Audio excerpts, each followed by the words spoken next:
to figure things out. You just don't put ingredients together and get a cake. It takes time. You got to mix it. It takes time to blend it together. And it seems like as soon as they start to like build some chemistry, Kawhi goes out for a few games. Kawhi comes back. Now Paul George is out. And I think that had a lot to do with it last year because at the start of the season, training camp, Paul George was hurt. So as soon as he came back, Kawhi started a little managing. And so they were really never able to build chemistry. And so that's going to hurt them. They're going to have to get on the floor, Skip, for stretches, 10, 15 games in order to build that chemistry that you need in order for you to like, okay, we're ready to go. And that's what you see with the Lakers and LeBron and AD. They build that chemistry. They were there. They were playing on a regular basis. It's going to be interesting to see how when KD comes back because they're trying to get a flow. They seem like they got a good flow, and now KD's going to miss a week.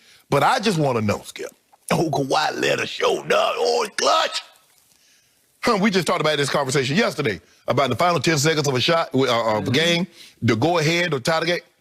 Kawhi Leonard now is 1 for 9 in the final 10 seconds. The only one that he made was a 6 bouncer against the Philadelphia 76ers. Yep. Have I ever called him a closer?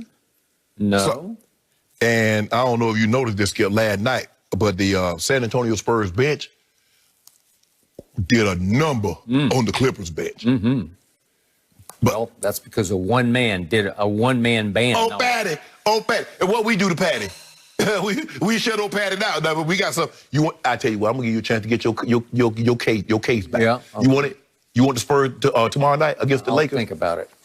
Okay, it's my turn to talk about. First, I want to get off my chest what happened last night. Speaking of our bet of last week, because I had extremely mixed emotions last night, and I barely slept last night because I couldn't turn this game off. First, I thought I could turn it off in the second quarter because they're down 24 at home, and I thought, good, I'm going to get a little rest tonight. And then here came old Kawhi. He said, nope, not on my watch, not in my house. Boom, boom, boom. You want to talk about mid-range step-back jumpers? You want to talk about fall-away jump shots? You want to talk about lethal? He was lethal last night until the end of the game. Yeah. I'll get to that in just a moment. Who played last night for the San Antonio Spurs, who played neither of the games last week in San Antonio, that you snookered me on, and you said, I'll bet you that the Lakers win both games. I don't know if you had inside information. No. I doubt it, because nobody knew at that point that for reasons beyond me, all of a sudden, my man LaMarcus Aldridge, all 6 feet 11 inches of LaMarcus Aldridge against the Lakers, said, no, I got a sore knee. You had just played on Sunday night, and you can't play in either game? No, I got a sore knee. You got a sore knee? You got a sore knee? Yeah. Why? It feels like my man Pop handed a little bouquet to LeBron in year 18. I'm going to give you a little break here. Yeah. I'm not going to play my big man against your team that is soft in the middle with Marc Gasol. Pop loves Marc Gasol because he plays the right way. I got that. But you don't have Dwight, and you don't have JaVale, and you need another big man, and you need some terror in the middle of your lane, because no terror gets struck by Marc Gasol, the Glacier. Well, Marc Gasol keeps picking up 5 fouls, and he can only play like 10 minutes a night. Okay, I got it. So LaMarcus Aldridge would have done damage, especially in San Antonio, to Marc Gasol or whoever else was in the middle. AD. You know, okay, AD, he would have just schooled him. Because AD can't deal with LaMarcus. When LaMarcus is cooking, he is a beast in the lane. LaMarcus has cooked 1 year in San Antonio. LaMarcus hadn't cooked like he cooked in Portland in a very long time. Well, he came back last night and cooked my... Skip the man had 16 to 14 points. What you mean cooking? He only played 25 minutes, but he had 14 and 6, and he made 6 out of 16 shots, but at least he contributed.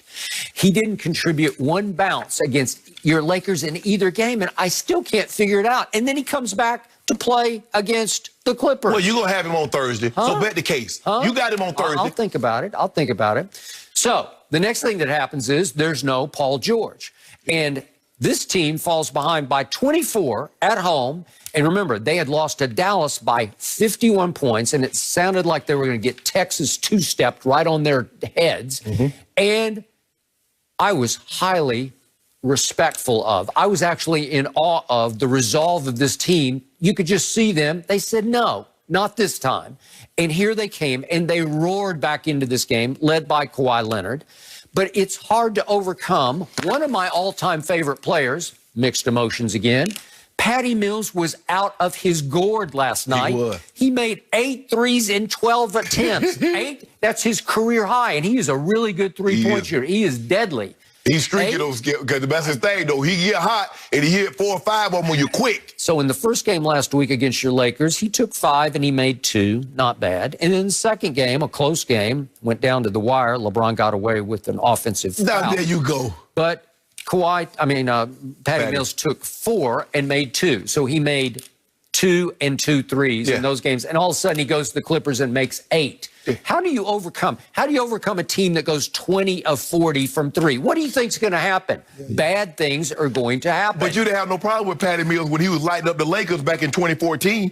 He was just lighting them up. Oh, was he? Yeah, exactly. Shot you right out of the gym. Yeah, you would love it. That By a record finals margin, you got blown off the floor. LeBron James lost a finals by a record finals point margin. You didn't question Danny Green. You didn't question Patty Mills raining threes like nobody had ever seen before. Yeah, name them all, the whole roster. Yeah, exactly. Bellinelli. And now all of a sudden, you got a problem with Patty Mills doing what Pop insisted. Well, why did he save his career high for a night at Clippers at Staples? I don't know. Skip.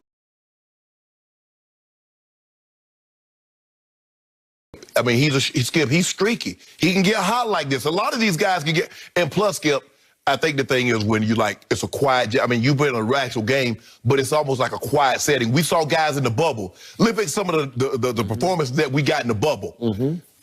So Patty's like, man, this thing nice and quiet. Ain't nobody yelling, ah! Okay, so it comes down to the wire last night. These Clippers stormed back. They got shots. Who do I always call the closer? Lou Williams. And my closer had a pretty open look from 3 with 16.5 seconds left to go up 1, if we could see it. He had a look.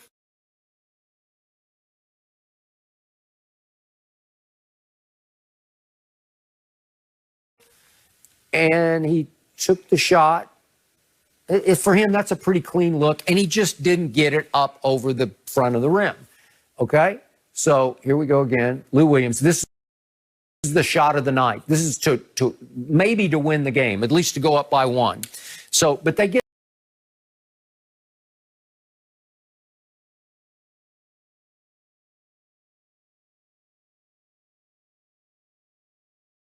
the rebound, and it goes around the horn to Kawhi, and he dribbles down. He's got 2 men on him. No. Hold on, Skip. And guess what he did? Guess what he did? What did he do? He took the LeBron route. He took the route that you always say. There are 2 guys there. Oh, I'll kick it to the open shooter, the man we just gave a lot of money to, Luke Kennard from Detroit. And he missed it. And he missed it. But you told me Luke Kennard is a great one. This is the LeBron memorial play. Kick it to the open shooter, just the way LeBron did in, what was it, Game 5? Yes. Against Miami, kicked it all the way back out to Danny Green. Well, that's what you say you're supposed to do. Is that not the right basketball play? But hold on. You got 2 men all over you on the baseline. What's going to happen? Could you go to the foul line? Let me ask you a question. How many times have you seen LeBron James shoot a mid-range shot, drive the basketball, and just pull up and shoot it? That's not what LeBron does. So that's what Kawhi does. You told, that mid-range was going. He had the mid-range going last night. Oh, if he got it going, because remember you told me that hot hand that LeBron had in Game 1 against the Warriors, he should have just risen up and shot just right over the top of Why not? Why not? You got a 6'3" man on. Those are 2 big guys. No, they're no big guys. Yeah. DeJounte Murray, that was DeJounte, and I don't know who else came was out there. So don't do that, Skip. Your guy missed it. That's as simple as that. It's a make-or-miss league, and he missed. Kawhi Leonard had 10 assists last night. Is that good? That's pretty good, right? So he was going LeBron. It's about time. He wanted to be an all-around player. He wanted to play the right way. It's about time. Yeah, way to go. Is it about time? So now you're desperate. Now Patty Mills made 1 of 2 free throws. So now you're down 3, and you got a 3 late to tie. And Kawhi said, okay, I got this. Let me just try to create something on DeRozan. And that's about as deep a wing 3 as you can shoot. He's almost out of bounds. And I liked the shot. It was right on line. It was just a touch long. Just a touch. I saw my guy hit one of those falling out of bounds in Washington. You remember that about 3 years ago? Yeah, and he backboarded it by accident. accident. By accident. It was the luckiest shot I've ever seen. No, he except for Kawhi Leonard in the playoffs. He knew the trajectory. He did not. It was the way he was calculating. Lucky backboard shot. You remember that movie Minority Report with Tom Cruise? Do I? When he was calculating all the numbers and, okay, this is where they're going to be. Oh, He's like, this is where I'm going to be. I'm going to check. I'm going to fall. Do you want me to show you the air balls that LeBron shot?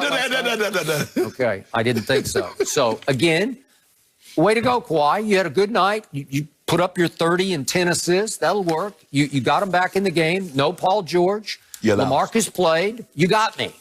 So we'll see what happens. You gonna get some more? You got me. Yeah, I'm gonna sleep on it. Now we'll see what the spread is on this game. Ain't no spread. No points. Yeah. We go straight. I'm sure this will be a 7 or 8 point No, game, right? This is gonna be. Yeah. You got LaMarcus Aldridge back, yeah. So we're gonna bet that thing straight up. Oh, are we? I think you owe me. You snookered me. That's how you get me. Oh, give me points. Oh, give me. You can give me 4 or 5. No more. We'll see. I gotta keep my. All right. Did Jerry Jones just admit that Dak has the upper hand in contract negotiations? We'll tell you exactly what he said next.